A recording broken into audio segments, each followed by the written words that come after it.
ممند کے لیڈرز، بزرگ، نوجوان، میں سب سے پہلے آپ کو اپنی حکومت کی پالیسی بتانا چاہتا ہوں۔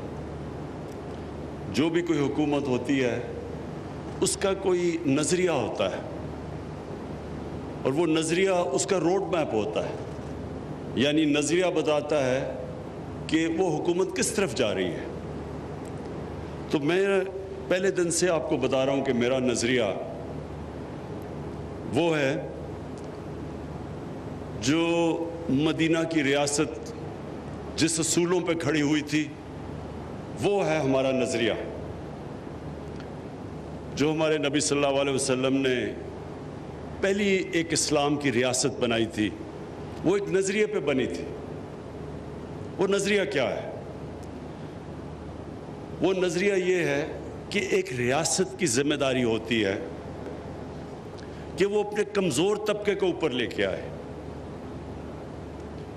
وہ کمزور طبقہ خود اوپر نہیں آ سکتا، اس کو مدد کی ضرورت ہوتی ہے، اور ریاست کی سب سے زیادہ ذمہ داری ہوتی ہے کہ اپنے کمزور لوگوں کو، جس طرح دنیا کی تاریخ کی پہلی فلاحی ریاست بنائی گئی مدینہ میں، کبھی دنیا میں کوئی سوچ نہیں تھی فلاحی ریاست کی۔ مدینہ کی ریاست میں انہوں نے ذمہ داری لی بیووں، یتیموں، معذوروں، بوڑھوں کو، غریبوں کو، اور دنیا کی تاریخ میں اس طرح کا انقلاب آیا ہی نہیں کہ وہ لوگ جن کی کوئی حیثیت ہی نہیں تھی، وہ انہوں نے دنیا کی امامت کی کئی سو سال تک۔ تو یہ ہمارا ملک بھی، جو ہمارے علامہ اقبال اور قائد اعظم کی سوچ تھی، وہی تھی اسلامی فلاحی ریاست۔ تو جب یہ آپ میرا نظریہ دیکھتے ہیں تو آپ کو سمجھ آ جاتی ہے کہ ہم کس راستے پر نکل رہے ہیں۔ ہماری یہ کوشش ہے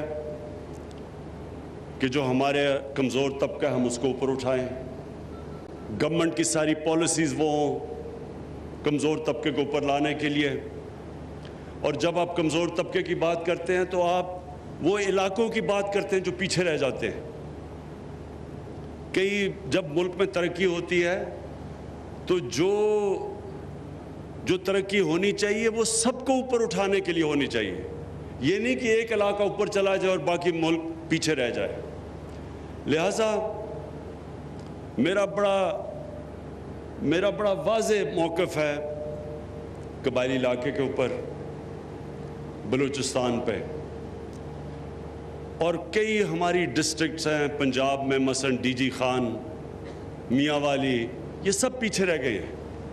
سندھ کے کئی علاقے اندرون سندھ میں پیچھے رہ گئے ہیں۔ تو لہٰذا جو علاقے سب سے پیچھے رہ گئے ہیں ان میں قبائلی علاقہ سب سے نمایاں ہے، کیونکہ جو سسٹم بنا تھا قبائلی علاقے کا، قبائلی علاقہ کا اسپیشل سٹیٹس تھا۔ پاکستان کے صرف 44 قانون قبائلی علاقوں میں لاگو تھے۔ تو قبائلی علاقے کی کسی نے، کیونکہ قبائلی علاقے کی ووٹ سے تو کوئی اقتدار میں نہیں آتا تھا، نہ سینٹر میں، اور نہ تب نارتھ ویسٹ فرنٹیئر پروونس تھا، اب صوبہ پختونخوا، اس میں تو اس کو قبائلی علاقے کی ووٹ کی ضرورت نہیں تھی۔ تو جس طرح سندھ کے اندر جو پارٹی اندرون سندھ سے آتی ہے وہ کراچی کے لیے کچھ نہیں کرتی، تو کراچی کے جو آج کل برے حالات ہیں اس لیے کہ جو پارٹی ووٹ لے کے آتی ہے وہ تو اندرون سندھ سے لے کے آتی ہے، تو ان کے لیے ڈیولپمنٹ کرتی ہے۔ اس سے پہلے یہ جو پنجاب کے اندر نون لیگ کا گڑھ سینٹرل پنجاب تھا، اور لاہور اصل میں گڑھ تھا، تو وہ ڈیولپمنٹ ایک ہی جگہ پہ لے جاتی تھی، باقی علاقے پیچھے رہ جاتے تھے۔ ہمارا موقف یہ ہے کہ جو علاقے پیچھے رہ گئے ہیں ہم نے سب سے زیادہ ان کے اوپر توجہ دینی ہے۔ اور میں جب آپ کو یہ کہتا ہوں کہ انشاءاللہ، محمود خان بات ٹھیک کہتے ہیں کہ جب انشاءاللہ ہم بات کرتے ہیں قبائلی علاقے کی، ہماری پوری کوشش ہے کہ ہم زیادہ سے زیادہ فنڈز قبائلی علاقے کے اوپر خرچ کریں.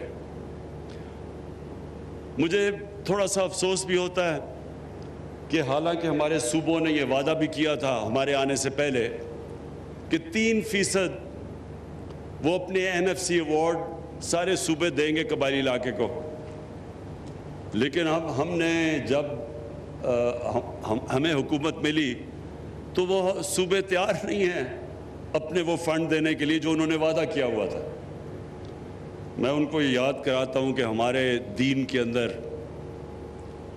قرآن کے اندر یہ بڑا واضح لکھا ہوا ہے کہ اپنے وعدوں کو پورا کرو. مسلمان اپنے وعدے پہ کھڑا ہوتا ہے، اور انشاءاللہ میری پوری کوشش ہے کہ ان سارے صوبوں سے جو باقی صوبے ہیں، پختونخوا نے تو اپنا شیئر دے دیا، لیکن باقی صوبے کہتے ہیں جی آگے ہی بڑے برے حالات ہیں، آگے ہمیں پیسہ نہیں پورا مل رہا.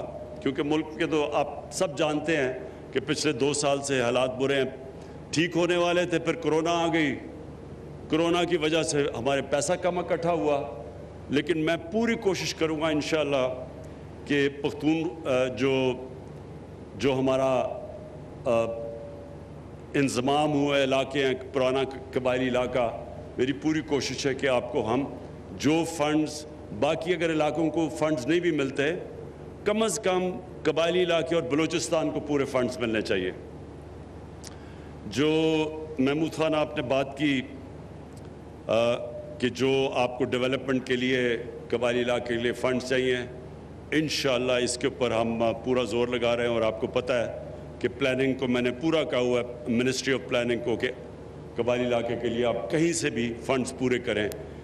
کیونکہ مجھے ایک اور خدشہ ہے، ہمارے دشمن ان لوگوں کے ساتھ پوری طرح ان کے ساتھ رابطے میں ہیں، پوری کوشش کر رہے ہیں کہ وہ عناصر جو نہیں چاہتے یہ انضمام قبائلی علاقے کا اور پختونخوا کا، وہ پوری کوشش کریں گے کہ کوئی نہ کوئی انتشار پھیلایا جائے. جو ملک سے باہر دشمن ہیں وہ اس طرح کے عناصر کو پوری طرح فنڈ بھی کرتے ہیں اور بار بار کوشش کرتے ہیں کہ کسی طرح رکاوٹیں ڈالی جائیں یہ جو انضمام ہوا ہے. اس لیے اور بھی زیادہ ضرورت ہے کہ ہم قبائلی علاقے کے اوپر پوری طرح ڈیولپمنٹ میں کوئی کسر نہ چھوڑیں. اور یہ جو انضمام کی وجہ سے ایک اور چیز ہوئی کہ یہ جو تجارت کرتے تھے یا جو چیزیں لے کے آتے تھے افغانستان سے،